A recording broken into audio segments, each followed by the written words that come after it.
आज सुट्टीचा दिवस म्हणजे रविवार, त्यामध्ये आलेला आहे गजानन महाराज यांचा प्रकट दिवस। तर सुट्टीचा दिवस आहे आणि रोज कसं असतं, धावपळ असते, स्वयंपाक करा, आपली रोजची कामं करा। पण आज काय संडे आहे, आज रविवार आहे आणि आज आरामात आपल्याला कामं करायची असतात। तर आपण नेहमीच्या जेवणामध्ये कितीतरी बदल करत असतो। तर मी आज कोणता बदल केलेला आहे, महाराजांची पूजा मी कशा प्रकारे केलेली आहे आणि जी काही धूपवाटी आहे मी बनवलेली, तर ती आज मी लावलेली आहे। तर तुम्हाला बरीचशी माहिती आजच्या या व्हिडिओमध्ये देणार आहे। नमस्कार, आपल्या चॅनलमध्ये सगळ्यांचे मनापासून खूप खूप स्वागत आहे। तर बघू शकता, जी काही आपण मोड आलेल्या कडधान्य असतात, तर आपल्या आहारामध्ये जास्तीत जास्त त्याचा उपयोग आपण करत असतो आणि खरंच केलासुद्धा पाहिजे। आणि दहीसुद्धा मी आज लावलेली आहे आणि अशा प्रकारे काचेच्या बाउलमध्ये मी कडधान्य ठेवत असते मोड आलेली।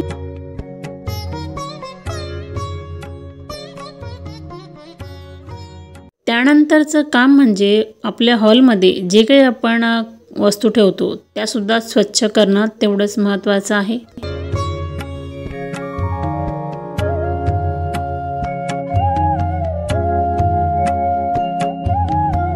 हॉलमध्ये असो किंवा देवघरामध्ये असो, ज्या काही मी वस्तू ठेवते त्या अशा प्रकारे बदलत असते आणि हे आपलं नेहमीचं काम असतं। आपले इतर कामं करून सुद्धा आपल्याला वेळात वेळ काढून हे सगळं काही करावं लागतं।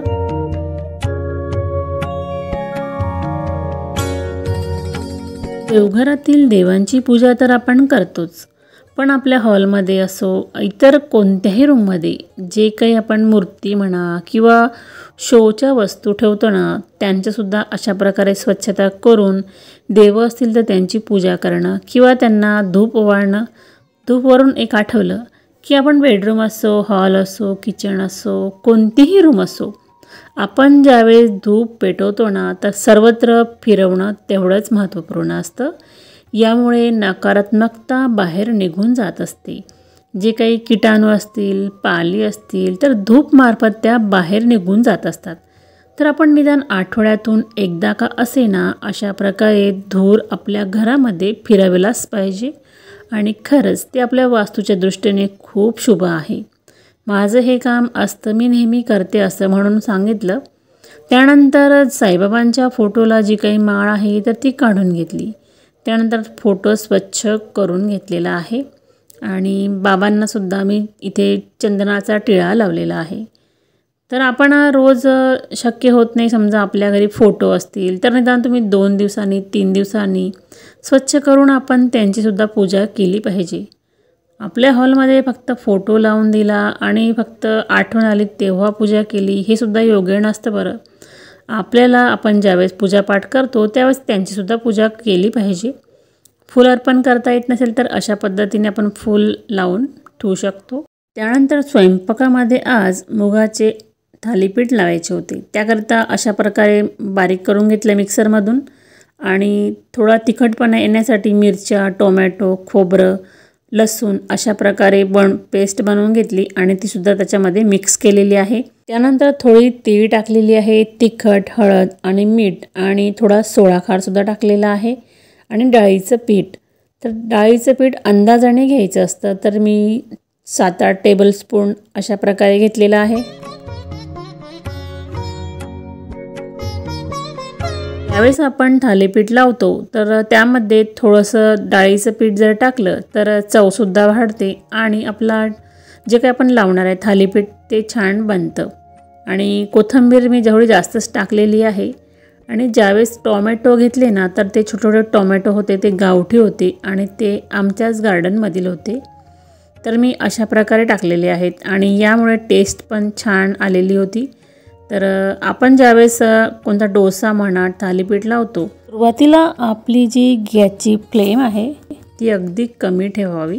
यामुळे आपण ज्यावेळेस लावतो ना, तर अगदी सारण आपलं छान प्रकारे पसरतं अशा प्रकारे। आणि नंतर आपण थोडासा जे गॅस आहे तो मोठा करायचा असतो। तर एक बाजू छान प्रकारे झाली का आपल्याला ती पलटवता येते आणि आपण अशा प्रकारचे थालीपीठ जर लावले तर अगदी याला तेलसुद्धा खूप कमी लागतं। तर तुम्हीसुद्धा नक्कीच बनवून बघा। तर मी बनवले आहेत, म्हटलं बऱ्याच दिवसापासून चाललं होतं, मूळ आलेल्या उसळपासून आपण नक्कीच बनवूया। तर आजचा तो दिवस उगवलेला आहे आणि खरंच नाश्ता आमचा एकदम भारी झाला. नाश्ता म्हणण्यापेक्षा अगदी आम्ही जेवणच केलेलं आहे. पुढे तुम्हाला बघायला मिळेलच त्यासोबत आणखी अजून काय बनवलेलं आहे. तर आपण एखाद्या वेळेस जो डोसा बनवतो, थालीपीठ बनवतो, तर त्यासोबत चवीसाठी आपल्याला काहीतरी पाहिजे असतं. तर मी चटणी बनवलेली आहे खोबऱ्याची.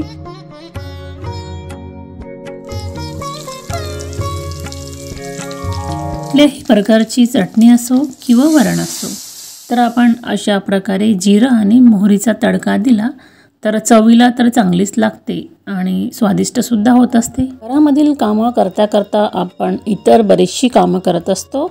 तर जी धूप बनवलेली आहे ते उन्हामध्ये ठेवणे, झाडांची आज थोडीफार कटिंगसुद्धा केलेली आहे. उन्हाळ्याची चाहूल लागलेली आहे. जवळजवळ डिसेंबर, जानेवारी, फेब्रुवारी या महिन्यांमध्ये शक्यतो झाडांची कटिंग केल्या जाते, कारण नवीन पालवी या महिन्यांमध्ये फुटायला सुरुवात होत असते. पावसाळ्यामध्ये झाडांची ग्रोथ चांगल्या प्रकारे होते आणि नंतर फुलंसुद्धा भरपूर लागत असतात. उन्हाळ्याच्या आधी आपण जवळपास अशा प्रकारे झाडांची कटिंग करावी.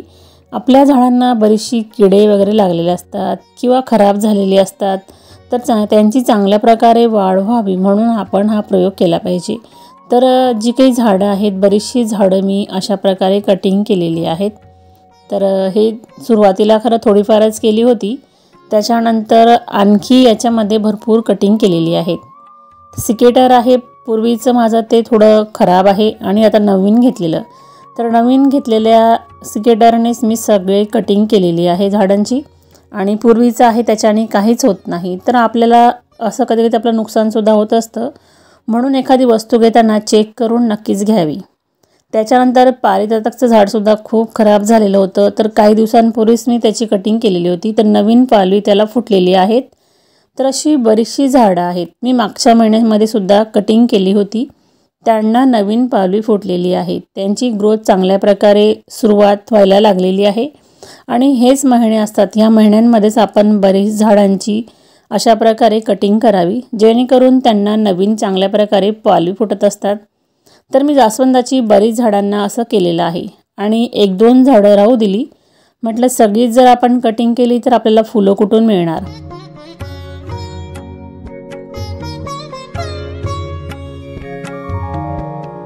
चला म्हटलं आपल्याला आता महाराजांची पूजा करायची आहे आणि त्याकरिता प्रसाद तर हवाच. तर आज सकाळी सकाळी म्हटलं गाईचं दूध घेतलं होतं प्रसाद बनवण्यासाठी आणि तो बनवला.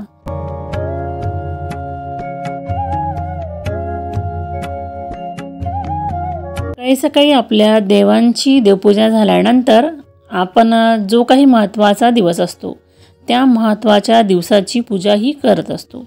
तर गजानन महाराज यांचा प्रकट दिवस होता आणि या दिनानिमित्त मी अशा प्रकारे पूजेची मांडणी केलेली आहे. त्यामध्ये आज दिवे प्रज्वलित केले, ते काही पाण्यामध्ये केलेले आहेत आणि काही लावलेले आहेत. आणि जो धूप तुम्हाला इथे दिसत असेल तर तो आहे मोदक धूप. तर हा मी बनवला आहे. हा मोदक धूप मी बनवला आहे, तो योग्य पद्धतीने झाला किंवा नाही हे चेक करायचं होतं मला, म्हणून म्हटलं चला आपण आज लावून सुरुवात करूया आणि कसं झालं आहे ते सुद्धा सांगूया.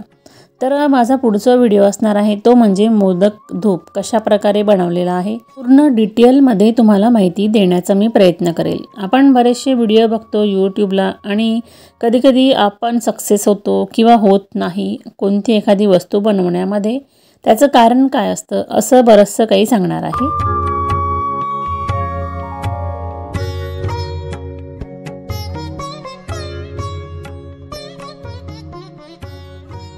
आता इथे रांगोळीचा साचा मी काढलेला आहे. तर हा आता नवीन घेतलेला आहे. तर मी अशी बरीचशी साचे घेतलेली आहेत, तर ती वुडनमध्ये आहेत. तर ते कशा प्रकारे आहेत पुढे तुम्हाला दाखवणारच आहे. आपण बऱ्याचशा रांगोळ्या वगैरे बघतो दुकानांमध्ये, तर काही जाळींमध्ये असतात, तर काही प्रत्येक वेगवेगळ्या प्लास्टिकमध्ये असतात, परंतु जाळींच्या बऱ्याचदा खराबसुद्धा होऊन जातात. परंतु ह्या ज्या वुडनच्या आहेत ना, ह्या कटवर्कमध्ये केलेल्या आहेत. तर ज्या कटिंग्स आहेत त्या होल्स म्हणण्यापेक्षा ज्या डिझाईन आहेत ना त्यामधून ही रांगोळी खाली पडते आणि अशा प्रकारे डिझाईन उमटत असते. तर मला खरं नावांचीच गरज होती. आपण ज्यावेळेस पूजेची मांडणी करतो रांगोळींपेक्षा सुद्धा आपल्याला नावं काढणं खूप अवघड असतं खरं तर, आणि स्पष्ट किंवा व्यवस्थित ते आपल्याकडून होत नाही आणि दिसायलासुद्धा खराब दिसतात. तर नावं खरं महत्त्वाची आहे, म्हणून मी नावांच्याच घेतलेल्या आहेत.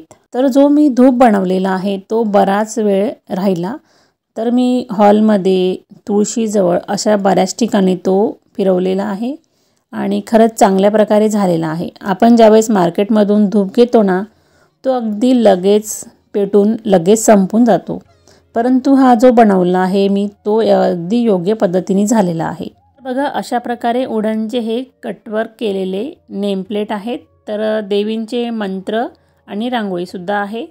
तर अशा प्रकारे मी घेतलेला आहे. अन्नपूर्णा मातेचा मंत्र, माता लक्ष्मीचा आणि स्वामी समर्थ महाराजांचा, आणि ही जी गुढीपाडव्याला आपण गुढी उभारतो तिची रांगोळी म्हणा. तर अशा प्रकारे हे घेतलेले आहेत. सुट्टी होती आणि बरीचशी कामंसुद्धा केलेली आहे. त्यामध्ये मी बऱ्याचशा वस्तू सुकायला ठेवलेल्या आहेत. सध्या ऊन चांगलं पडायला लागलेलं आहे. त्यामध्ये आपण जे काही वाळवण करतो ते अगदी चांगल्या प्रकारे सुकवू शकतो. आणि बघू शकता अशा प्रकारे कटिंग्स ज्या केल्यात ते आता फेकायचं आहे. तर मी असं भरून ठेवलेलं आहे. आणि जे काही मी सुकायला ठेवलेलं आहेत, तर मुळ्याच्या ज्या बिया असतात, डिंगऱ्या, त्या ठेवलेल्या आहेत. काही मोहरीच्या इथे शेंगा आहेत ठेवलेल्या, काही धूप आहेत आणि काही खराब झालेली गाजर आहेत. तर अशा प्रकारे माझी उन्हाळ्याची सुरुवात म्हणूया आणि पावसाळ्यासाठी लागणाऱ्या खतांची सुद्धा सुरुवात. सध्या उन्हाळा खूप आहे म्हणून मी बऱ्याचशा भाजीपाल्यांची देठ वगैरे असतात, साली असतात, त्या फेकून न देता सुकवून ठेवत असते. तर आपण इथे निरोप घेऊया आणि परत पुढच्या व्हिडिओमध्ये भेटूया. तुम्हाला आजचा हा व्हिडिओ कसा वाटलेला आहे आणि पूजाविधी कशी वाटली कमेंटमध्ये नक्की सांगा. तुम्ही जर आपल्या चॅनलवर नवीन असाल तर चॅनलला सबस्क्राईब करा.